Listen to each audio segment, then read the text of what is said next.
नमस्कार दोस्तों, स्वागत है आपका कीमोफिलिक एकेडमी में। मैं दीपेश कुमार रिएक्शन मैकेनिज्म की लेक्चर सीरीज का अगला लेक्चर आपके लिए लेकर आया। देखिए, हम लोग रिएक्शन मैकेनिज्म पढ़ रहे थे और रिएक्शन मैकेनिज्म में हमने क्या क्या देख लिया था, जरा उसके ऊपर नज़र डालते हैं। एक पिछले लेक्चर में हमने SN1 रिएक्शन में रीअरेंजमेंट देखा था और उसके साथ साथ हमने एक इम्पॉर्टेंट टर्म डिस्कस किया था which is known as electrophilic catalysis. क्या देखा था? Electrophilic catalysis. अब देखिए, इस दोनों से ही हम आगे बढ़ेंगे और देखेंगे कि कौन कौन सी और बातें हैं जो कि न्यूक्लियोफिलिक सब्स्टिट्यूशन रिएक्शन के अंदर बची हुई है। मतलब एलिफेटिक न्यूक्लियोफिलिक सब्स्टिट्यूशन की हम लोग बात कर रहे हैं। तो आप अपना हेडिंग याद रखिएगा। मैंने जो क्लासिफिकेशन किया था न्यूक्लियोफिलिक सब्स्टिट्यूशन रिएक्शन का, जिसमें मैंने अलग अलग चीज़ों को बताया था, उसको ध्यान में रखिएगा और उसको ध्यान में रखते हुए हम आगे बढ़ रहे हैं। और कुछ क्वेश्चंस हम एक्चुअली ले रखा है हमने। आज का जो हमारा डिस्कशन होगा वो पूरा डिस्कशन इस 8 क्वेश्चन के ऊपर है। Very important questions.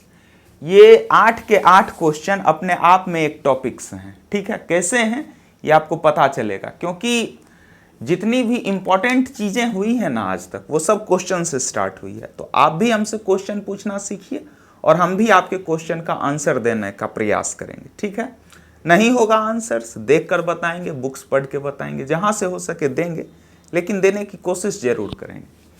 तो इन्हीं के ऊपर बातचीत करते हैं आज। देखिए, हमारा जो सबसे पहला क्वेश्चन है, लिखते हैं जरा, क्या ले रखा है। देखो, ROH प्लस SOCl2, ठीक है, ये ले रखा है। अब एक बात बताओ, इसको देखकर आपके ध्यान में क्या बातें आती हैं? सिंपल बात है, अल्कोहल ले रखा है और SOCl2 लगा रखा है। अल्कोहल को अगर SOCl2 के साथ हम रिएक्शन करवाएं तो हमारे मन में सबसे पहला विचार यही आता है कि यहां पर या तो हम SN1 रिएक्शन करवा दें या तो हम SN2 रिएक्शन करवा दें। अगर हम इसमें SN1 रिएक्शन करवाते हैं तो हमारा जो प्रोडक्ट मिलना चाहिए वो हमारा रेसमिक मिक्सचर मिलना चाहिए।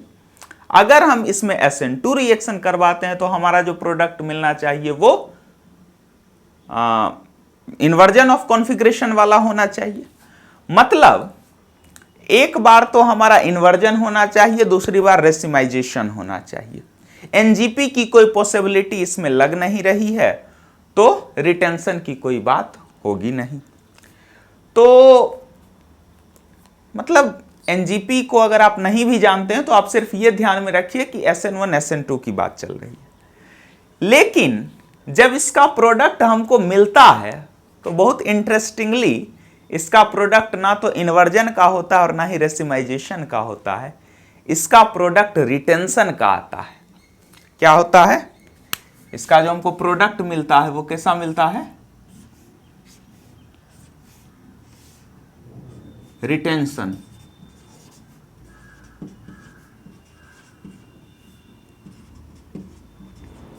Of configuration.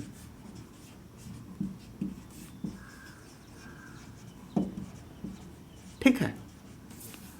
अब साइंटिस्ट के दिमाग की बत्ती जल गई। ये SN1 रिएक्शन में या न्यूक्लियोफिलिक सब्स्टिट्यूशन रिएक्शन में रिटेंशन ऑफ कॉन्फ़िगरेशन कैसे हो गया? मतलब कुछ ना कुछ गड़बड़ तो है यहां पे। तो उस गड़बड़ की तलाश में साइंटिस्ट आगे बढ़े और उनको पता चला कि यहां पर ना तो SN1 रिएक्शन हो रहा है और ना ही SN2 रिएक्शन हो रहा है। इसमें एक स्पेसिफिक रिएक्शन हो रहा है which is known as SNI reaction. ठीक है, न्यूक्लियोफिलिक सब्स्टिट्यूशन इंटरनल, SNI। ठीक है। अब होता क्या है एक्चुअली SNI, उसका मैकेनिज्म आपको करके दिखाते हैं। देखिएगा जरा इस रिएक्शन का मैकेनिज्म, या इसमें हो क्या रहा है, तब आपको पूरी चीजें क्लियर होगी। ध्यान से देखो, और आज के हमारे डिस्कशन का टॉपिक जो है वो इसी SNI के आसपास रहेगा। देखो, अगर आप ROH का SOCl2 के साथ रिएक्शन करवाएं तो सबसे पहले जो चीज बन के आएगी वो कुछ इस तरह से होगी। देखो, ROH plus SO Cl Cl, ठीक है। ये जो ऑक्सीजन का लोन पेयर है ये सल्फर के वैकेंट ऑर्बिटल में अपना डोनेशन करेगा और इस Cl को यहाँ से रिमूव करेगा और इससे जो चीज़ें बनेगी वो कुछ इस तरह से होगी, ROH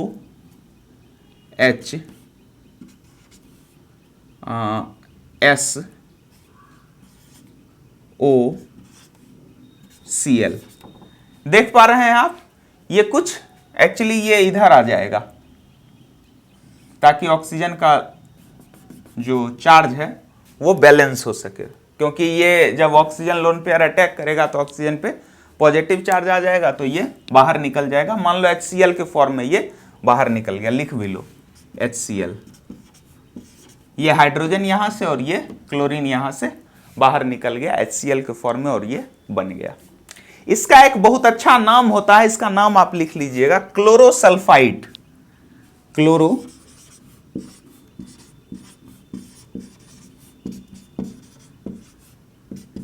ठीक है, ये हो गया आपका क्लोरोसल्फाइड। अब ये चीज जो है ये आपका हर कंडीशन में बनेगा। आप चाहे इसमें SN1 करवाएं, चाहे आप इसमें SN2 करवाएं, चाहे आप इसमें SNI करवाएं, तीनों कंडीशन में यहां तक तो रिएक्शन आएगा ही। इसके आगे SN1 की मैकेनिज्म अलग होगी, SN2 की मैकेनिज्म अलग होगी और SNI की मैकेनिज्म अलग होगी। तो SN2 और SN1 तो हम आपको डिटेल में बता चुके हैं। इस रिएक्शन के ऊपर SN1 और SN2 करवा के आप हमको दिखाएंगे कि यहां से ये SN1 और SN2 कैसे करेगा। SNI की मैकेनिज्म हम आपको बताते हैं। यहां से देखिए, ये जो क्लोरोसल्फाइड है, अब इसको SNI क्यों कहा गया इसके बारे में ध्यान दीजिए। न्यूक्लियोफिलिक सब्स्टिट्यूशन क्या बोले, इंटरनल। इंटरनल शब्द क्यों आया देखिएगा जरा सा। ये जो आपका क्लोरोसल्फाइड है, इसमें जब आप आगे देखेंगे तो हो क्या रहा है, बेसिकली ये RO बॉन्ड जो है वो कुछ इस तरह से शिफ्ट होता है और ये जो Cl है ये R के ऊपर ऐसे आ जाता है। हो क्या रहा है देखो, बेसिकली मैं आपको बता रहा हूं, ये कुछ इस तरह से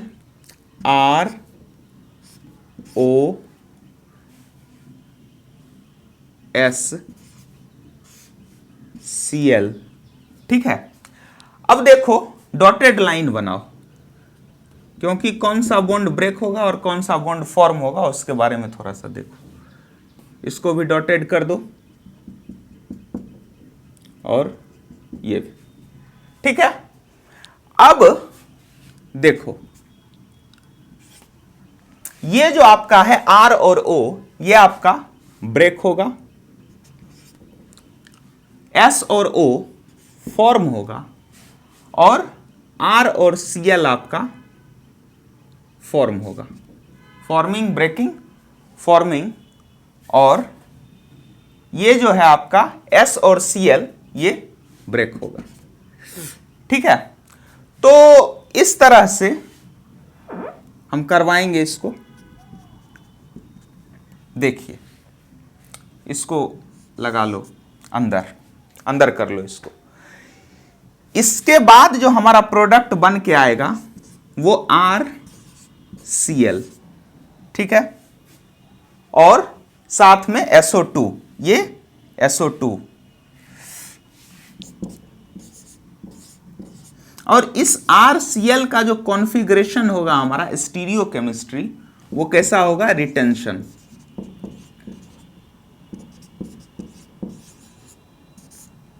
ठीक है, RCl का जो हमारा स्टीरियो केमिस्ट्री होगा वो कैसा होगा, रिटेंशन ऑफ कॉन्फ़िगरेशन होगा। ये हमारा एक्सपेक्टेड मैकेनिज्म, इसमें कुछ नहीं किए हम।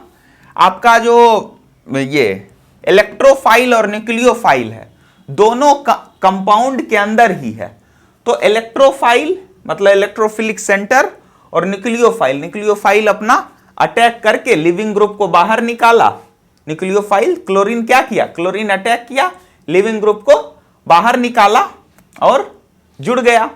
क्योंकि एक ही कंपाउंड के अंदर इलेक्ट्रोफिलिक सेंटर भी है और अटैक करने वाला न्यूक्लियोफाइल भी है, इसलिए हम इसका एक विशेष नाम दे दिए न्यूक्लियोफिलिक सब्स्टिट्यूशन इंटरनल या SNI मैकेनिज्म। बहुत सिंपल सी बात है, कोई बहुत सोचने की बात नहीं है।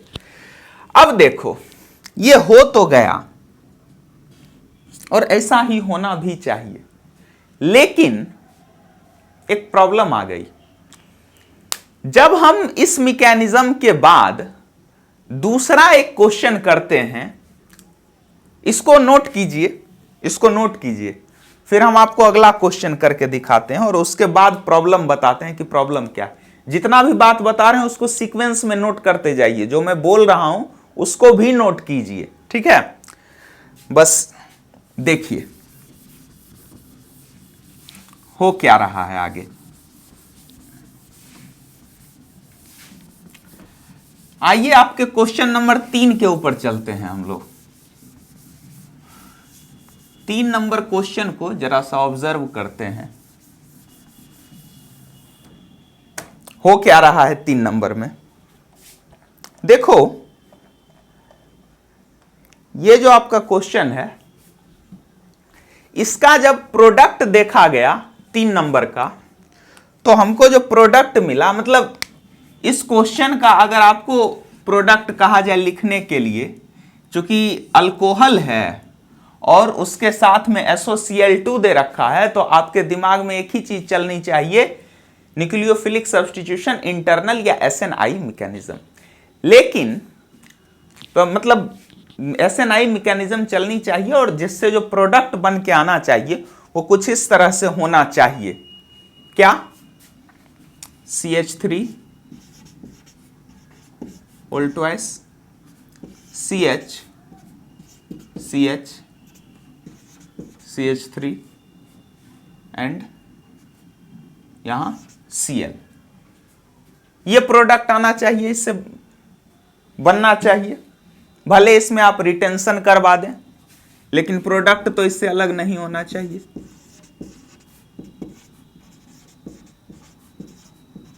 ठीक है, लेकिन हमारा ये प्रोडक्ट बनकर नहीं आता है। यही इंटरेस्टिंग बात है यहां पर। देखिएगा, हमारा जो प्रोडक्ट इसमें बन के आता है वो कुछ इस तरह से बन के आता है। देखिए, ऐसा होता है हमारा product CH3 whole twice C Cl CH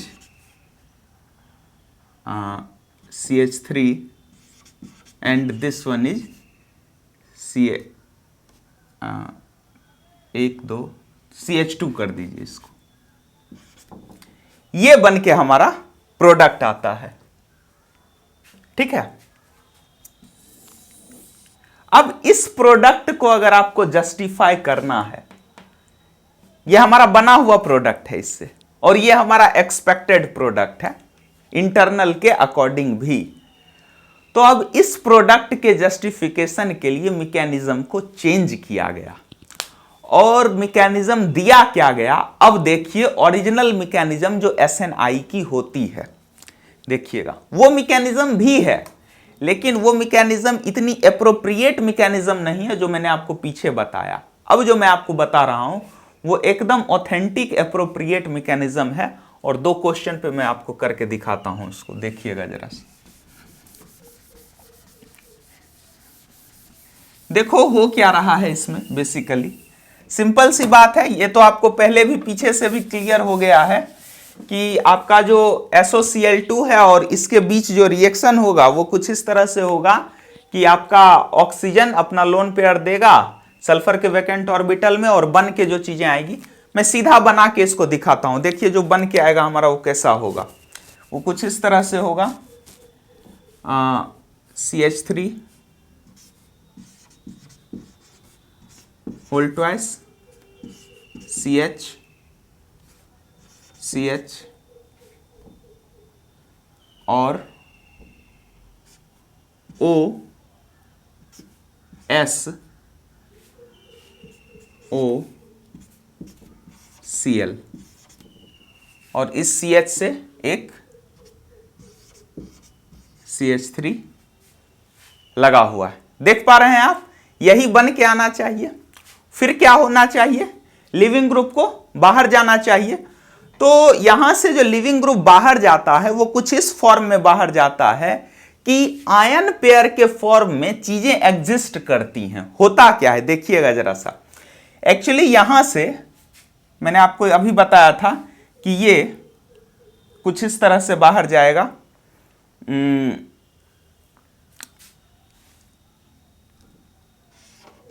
ठीक है, और SOCl2, हाँ, तो ये कुछ इस तरह से बाहर जाएगा और आपका जो प्रोडक्ट फॉर्म होना चाहिए वो ऐसे होना चाहिए। देखो CH3 होल ट्वाइस और CH3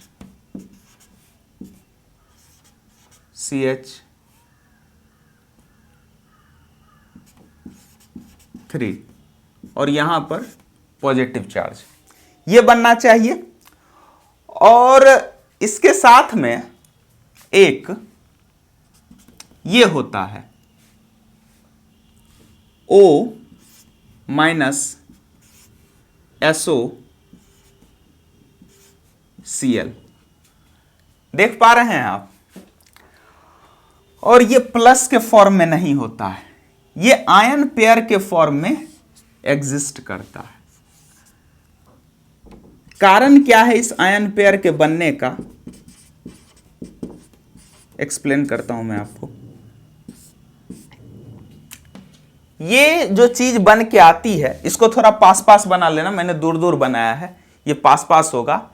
और इसमें देखिएगा ये जो चीज बन के हमको मिलती है वो इसलिए मिलती है क्योंकि हमारा जो प्रोडक्ट है वो प्रोडक्ट में हमको यहां पर तो लगाना चाहिए था Cl को, लेकिन क्लोरीन यहां पे लगा हुआ नहीं है। क्लोरीन जो लगा हुआ है वो आपके इस कार्बन के ऊपर लगा हुआ है।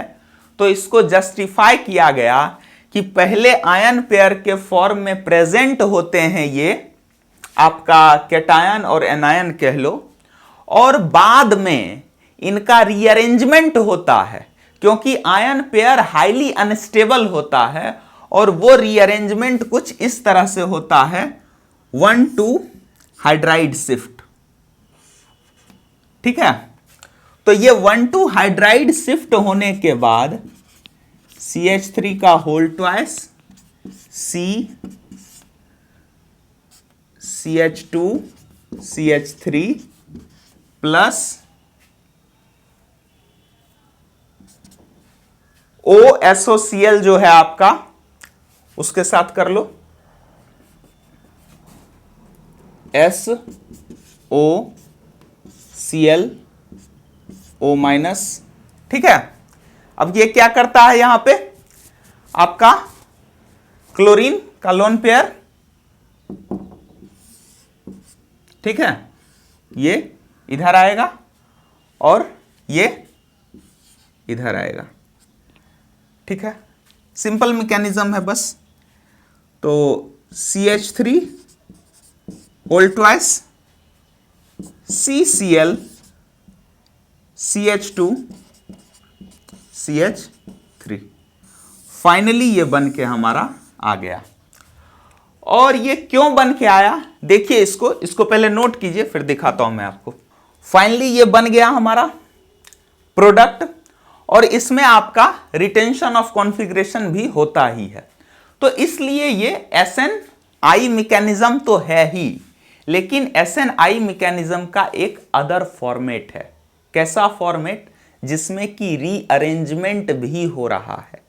और चूंकि हमको अपने रीअरेंजमेंट को जस्टिफाई करना है, इसलिए हमने ये बोल दिया कि हमारा जो ये इस जगह पर जब ये बाहर निकलता है तो कुछ देर के लिए, कुछ समय के लिए ये आयन पेयर के फॉर्म में यहां पे रहता है, और जितने देर वो आयन पेयर के फॉर्म में रहता है उस समय उसको मौका मिल जाता है आपका जो कार्बोकेटायन है उसको रीअरेंज होने का। या फिर आप ये कह लीजिए कि आयन पेयर हाईली अनस्टेबल होता है और अनस्टेबल होने के कारण आयन पेयर जब हटता है तो ठीक उसी समय पर कार्बोकेटाइनिक रीअरेंजमेंट हो जाता है और कार्बोकेटाइनिक रीअरेंजमेंट होने के बाद फाइनली हमारा जो कार्बोकेटायन होता है वो ज्यादा स्टेबल वाला बनता है और उसी से हमारे न्यूक्लियोफाइल का अटैक होता है। यहां पर भी इंटरनल ही न्यूक्लियोफाइल है, क्लोरीन ही यहां पर भी न्यूक्लियोफाइल का काम कर रहा है, इसलिए यह भी वही रिएक्शन है और यह भी वही नहीं है। एक्चुअल मैकेनिज्म यही है आपके SNI का, आप यही मैकेनिज्म ध्यान में रखेंगे। और इसी मैकेनिज्म के बिहाफ पर एक क्वेश्चन और है आपका सेकंड नंबर, आप इसको करके दिखाइएगा कि इसमें कैसा होगा और इसमें आपको एक्चुअली पता चलेगा सेकंड नंबर में कि कैसे आपको करवाना है, क्योंकि इसमें मैंने स्टीरियोकेमिस्ट्री मेंशन कर रखी है हर ग्रुप की। तो आपको रिटेंशन प्रोडक्ट बनाकर भी दिखाना है हमको कि कैसे इसके थ्रू बनेगा। तो कौन कौन सा डिस्कस कर लिया हमने, पहला कर लिया और तीसरा कर लिया, दूसरा आपको करके लाना है, चौथा भी आपको करके लाना है, मतलब इंटरनल ही है। पांचवा क्वेश्चन ये भी आपको करना है और छठा क्वेश्चन ये भी आपको करना है। 6 नंबर तक आप करेंगे, 7 और 8 मैं आपको बताता हूं। तो इसमें जो एक क्वेश्चन है आपका ये वाला, जिसमें इस ग्रुप के साथ एक एक्स्ट्रा पिरिडीन लगा रखा, ये बहुत अच्छा क्वेश्चन है। अच्छे तो सारे ही हैं लेकिन ये बहुत इंपॉर्टेंट है क्योंकि ये थोड़ा एक्सेप्शन सा होता है। बाकी आप करके देखिएगा कि इसमें अलग क्या है तो आपको पता चलेगा, नहीं हो तो अगले क्लास में मैं इसको डिस्कस करूंगा इस क्वेश्चन को। और आगे देखते हैं हम लोग, इसके बाद देखिए, चलिए नेक्स्ट क्वेश्चन पे चलो। आई थिंक आप लोगों को क्लियर हो गया होगा SNI मैकेनिज्म। अगर अभी भी कोई डाउट है तो फिर देखते हैं, कमेंट सेक्शन में डाल दीजिएगा, अगले लेक्चर में मैं इसके बारे में डिस्कस कर दूंगा। देखो ये कुछ साधारण बातें हमने कर ली SNI मैकेनिज्म के बारे में। अब एक और क्वेश्चन है हमारा, अगर हम उसके बारे में थोड़ा सा देखें तो हमको पता चलेगा कि कैसे हो रहा है रिएक्शन। देखो नेक्स्ट क्वेश्चन पे चलते हैं हम, अपने सेकंड लास्ट पे। ये जो है क्या दे रखा है आपको, कुछ एलाइलिक टाइप का या कुछ इस तरह का ग्रुप दे रखा है। मान लो ना कोई भी इस तरह का ग्रुप दे रखा है। इस वाले में क्या होता है कि आपका जो रिएक्शन प्रोसीड होता है वो कुछ इस तरह से हो रहा है कि एलाइलिक सबस्ट्रेट ही मान लो इसको, कि एलाइलिक सबस्ट्रेट अगर हो और उसमें आपको SNI मैकेनिज्म करवाना हो, एलाइलिक सबस्ट्रेट के अंदर आपको अगर SN मैकेनिज्म, न्यूक्लियोफिलिक सब्स्टिट्यूशन या SNI मैकेनिज्म करवाना हो तो उस केस में आप कैसे करवाएंगे। उस केस में जब आप SNI करवाते हैं तो इस केस में फिर आपका एक्सपेक्टेड मैकेनिज्म क्या होना चाहिए कि यहां से OH को रिमूव करो और क्लोरीन लगा दो। लेकिन होता क्या है, ऐसा मिलता नहीं है हमको। हमारा जो प्रोडक्ट हमको फॉर्म होता है वो कुछ इस तरह से मिलता है। देखो इसका जो प्रोडक्ट फॉर्म होता है वो CH3 CH2 CH CH double bond CH2 और आपका जो क्लोरीन है वो इस जगह पर आकर लग जाता है। तो ये आपका फाइनल प्रोडक्ट बन के आता है और आपके हिसाब से क्लोरीन को यहां लगना चाहिए था, अल्फा पे ना लग के, ये alpha beta gamma, alpha position पे क्लोरीन ना लग के गामा पोजीशन पे लगता है। बात समझ रहे हैं आप। तो ये एक अलग चीज हो गया। सेम कंडीशन, जैसा आप SNI मैकेनिज्म करवाते हैं सारी चीजें उसी तरह से होगी। सेम ये आकर अटैक करेगा ऑक्सीजन, सल्फर के ऊपर, मतलब ऑक्सीजन अपना लोन पेयर देगा सल्फर में। देखो करके दिखा देते हैं हम आपको। प्रोडक्ट ये बनेगा, बस ध्यान में रखिएगा, सारी चीजें सेम होगी, बस मैकेनिज्म करके मैं दिखाता हूं आपको। या देखो क्या है, CH3 CH2 CH double bond CH CH2 OH, और इसका करवा देंगे हम किसके साथ, SOCl2 के साथ रिएक्शन। ले लो SCl ClO, ठीक है। अब इस SOCl2 के साथ जब आप करवाइएगा तो सिंपल है, ये इधर देगा अपना, ये क्लोरीन बाहर जाएगा और आपका जो बन के आएगा इससे कुछ इस तरह से बनेगा, CH3 CH2 CH double bond CH CH2 O SOCl, ये बन के आना चाहिए आपको, और यही बन के आता भी है। और इसके साथ में HCl, उसके साथ में भी हम आपको क्या बताएं, आयन पेयर के फॉर्म में भी रहता है ये, तो इसका आयन पेयर भी आप फिर बना लो। अगर आप इसमें आयन पेयर का फॉर्म देखें सेकेंड स्टेप में, तो वो कुछ इस तरह से बन के आता है। देखो ये जो है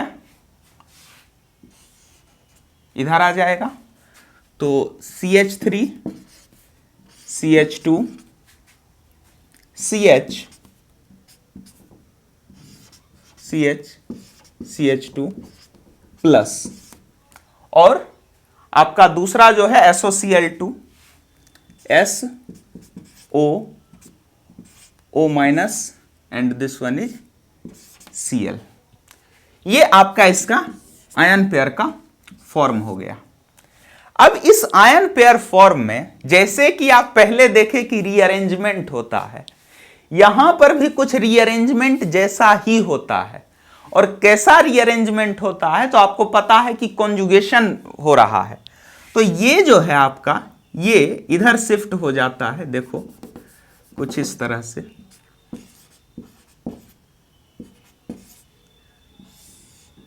ठीक है। और ये अगर इधर शिफ्ट हो गया तो CH3 CH2 CH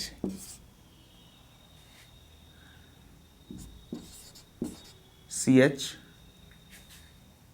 double bond CH2, ठीक है। ये इधर शिफ्ट हो गया तो पॉजिटिव चार्ज यहां पर बन जाएगा, और अब जो क्लोरीन का अटैक होगा वो उस जगह पे ही होगा। तो ये कुछ इस तरह से एक्चुअली अटैक ही होता है। देखो ये जो चीजें हैं, ऑक्सीजन का नेगेटिव चार्ज इधर शिफ्ट हुआ और क्लोरीन का लोन पेयर आपका इधर अटैक कर देता है, और फाइनली जो आपका प्रोडक्ट बन के आता है वो कुछ इस तरह से बन के आता है। देख पा रहे हैं आप? तो ये आपका फाइनल प्रोडक्ट का फॉर्मेशन हो जाता है इस रिएक्शन के थ्रू। तो अगर आप इसको भी ध्यान से देखें तो ये भी पूरी तरह से आपका SNI मैकेनिज्म ही है, लेकिन बस हो क्या रहा है कि डबल बॉन्ड शिफ्ट हो रहा है। क्या हुआ यहां पे, डबल बॉन्ड शिफ्ट हो गया, और इस डबल बॉन्ड के शिफ्ट होने की वजह से एलाइलिक का जो प्रोडक्ट हमको मिलना चाहिए था, जो हमारा एक्सपेक्टेड प्रोडक्ट था, मिलना नहीं चाहिए था, एक्सपेक्टेड प्रोडक्ट जो कि हम सोचे थे, वो ना मिल करके हमको क्या मिल रहा है, हमको एक दूसरा प्रोडक्ट मिल रहा है जिसमें कि अल्फा पे ना अटैक होकर के गामा पे न्यूक्लियोफाइल मिल रहा है हमको। इसलिए हम इसको एक स्पेशल नाम दे देते हैं SNI डैश मैकेनिज्म। क्या नाम होता है इस मैकेनिज्म का, लिख लेना, SNI डैश, बहुत इंपॉर्टेंट नाम है। क्या है, SNI डैश मैकेनिज्म। इसको नोट करो, फिर अगले क्वेश्चन को देखते हैं हम लोग।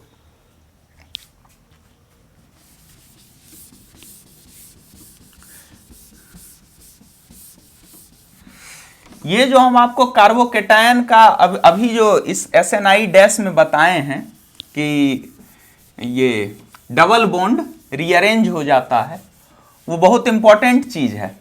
एक और बात का ध्यान रखिएगा, कुछ लोग SNI मैकेनिज्म में उसको इंटरनल SN2 या कुछ इस तरह की चीजें भी बोलते हैं, वो बात गलत है, इसको ध्यान रखिएगा। कभी भी SNI मैकेनिज्म इंटरनल SN2 नहीं है, क्योंकि अगर ये SN2 होता इंटरनल तो इसमें आपका जो आयंस के फॉर्म में और रीअरेंजमेंट वाली बात होती, ये नहीं होती। तो इस बात से बच के रहिएगा, और कहीं पर अगर आप सुने इसको कि इंटरनल SN2 है या कुछ इस तरह की चीज, तो उससे थोड़ा सावधान रहिएगा। अब देखिए फाइनल हम अपना क्वेश्चन करते हैं, सबसे लास्ट वाला। बहुत अच्छा क्वेश्चन है। देखो इसमें हो क्या रहा है बेसिकली, ये जो क्वेश्चन है लास्ट वाला, इसमें आपको वही एलाइलिक टाइप का कुछ ग्रुप दे रखा है, और साथ में NaOH 25 डिग्री सेल्सियस आपको कंडीशन दे रखी है। अगर आप ये देखें NaOH तो आपका सबस्ट्रेट, और ये देखें तो पूरी तरह से SN1 का कंडीशन ये दे रखा है आपको। लेकिन जब आप इसमें SN1 रिएक्शन करवाते हैं तो हमको जो प्रोडक्ट मिल के आता है और जो मिलना चाहिए उसमें क्या फर्क होता है, ये देखो। हमारे हिसाब से जितना अभी तक हम लोग पढ़े हैं उसके अकॉर्डिंग इसका जो प्रोडक्ट होना चाहिए वो ये होना चाहिए, CH3 CH double bond CH CH2 OH, ये हमारा प्रोडक्ट यहां पर होना चाहिए। लेकिन रिएक्शन के बाद जो प्रोडक्ट हमको मिलता है वो ये तो होता ही है, साथ ही साथ एक और प्रोडक्ट मिलता है, और वो क्या होता है, वो होता है CH3 CH CH CH2, ठीक है, और यहां Cl। ध्यान से देखिएगा दोनों प्रोडक्ट को। अगर आप इस दोनों को देखें ध्यान से तो आपको पता चलेगा कि पहला जो प्रोडक्ट है हमारा वो 60% मिल रहा है। ऑब्जर्वेशन है, प्रोडक्ट देख के आपको पता नहीं चलेगा। और दूसरा जो प्रोडक्ट है हमारा वो 40% मिल रहा है, ठीक है। तो भाई इसका मिलना तो तय था, ये तो मिलेगा ही, लेकिन ये कहां से आ गया? जब इसके ऊपर बात की गई और इसके मैकेनिज्म को देखा गया, जरा सा थोड़ा इसके मैकेनिज्म को देखिए आप, तो ये कुछ इस तरह से होता है कि मैकेनिज्म में क्या हो सकता है, सिंपल है। अगर आपको SN1 रिएक्शन का मैकेनिज्म करने के लिए कहा जाए तो क्या कीजिएगा, कार्बोकेटायन का फॉर्मेशन कीजिएगा, कर लीजिए। इस वाले ग्रुप से अगर आप कार्बोकेटायन बनाएंगे तो वो क्या बन जाएगा, CH3 CH double bond CH CH2, this one is carbocation. लेकिन ये कार्बोकेटायन रीअरेंज भी तो हो सकता है, ये इधर भी तो आ सकता है।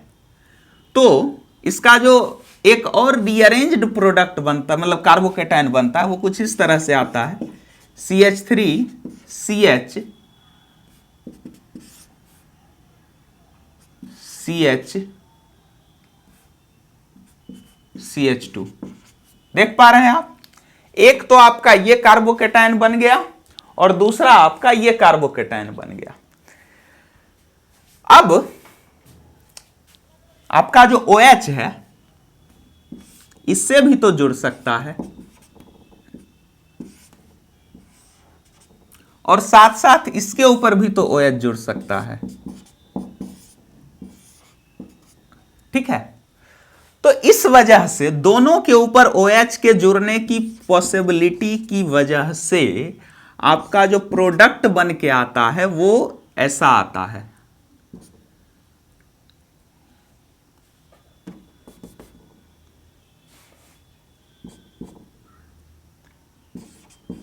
देखो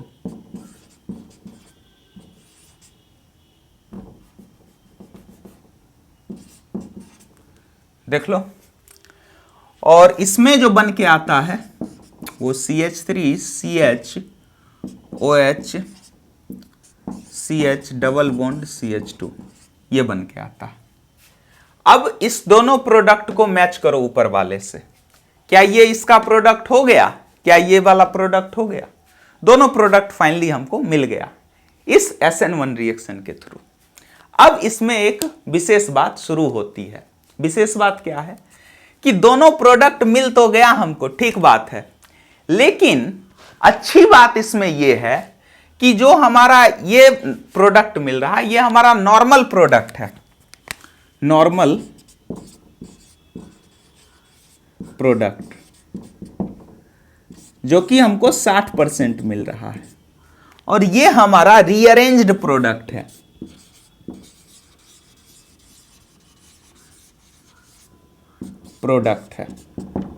और ये आपका जो रीअरेंज्ड प्रोडक्ट है ये आपका 40% मिल रहा है। कितना? 40%। ध्यान रखिएगा इस बात को। तो दोनों प्रोडक्ट मिलने से फर्स्ट प्रोडक्ट तो एक्सपेक्टेड ही था, लेकिन सेकेंड प्रोडक्ट अनएक्सपेक्टेड था, जो कि हम उम्मीद नहीं किए थे नॉर्मल SN1 के थ्रू, लेकिन वो मिल तो गया हमको। अब होता क्या है बेसिकली कि ये सेकेंड प्रोडक्ट मिलने के लिए जो मैकेनिज्म फॉलो की जाती है उसको एक स्पेसिफिक नाम दे दिया जाता है, which is known as SN1 dash mechanism. इस पाथवे को ध्यान दीजिएगा, ये जो पाथवे है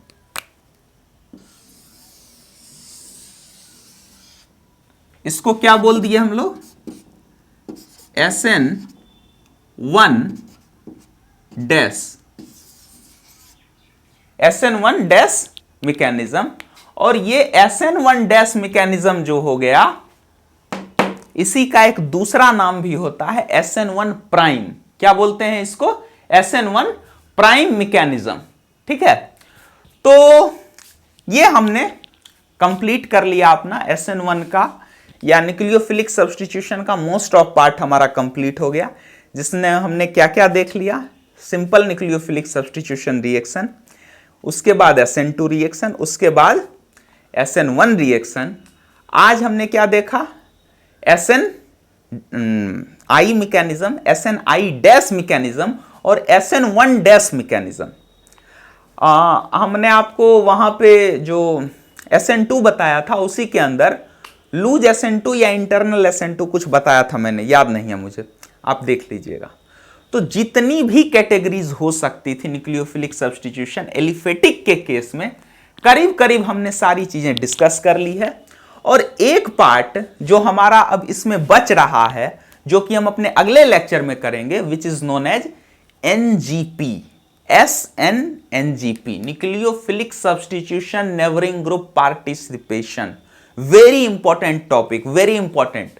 न्यूक्लियोफिलिक सब्स्टिट्यूशन रिएक्शन का जो सबसे हॉट टॉपिक है वो NGP ही है, और सबसे ज्यादा क्वेश्चन भी अगर किसी भी पेपर में पूछा जाएगा, क्योंकि ये सब चीजों से पूछा जा चुका है, तो सबसे इंपॉर्टेंट NGP ही है और उसी से आएगा। ठीक है, तो उसको आप लोग कीजिएगा, और साथ ही साथ आप चैनल को सब्सक्राइब भी कीजिए, लाइक भी कीजिए, अच्छा लगे शेयर भी कीजिए। ठीक है, फिर हम लोग अगले दिन देखेंगे।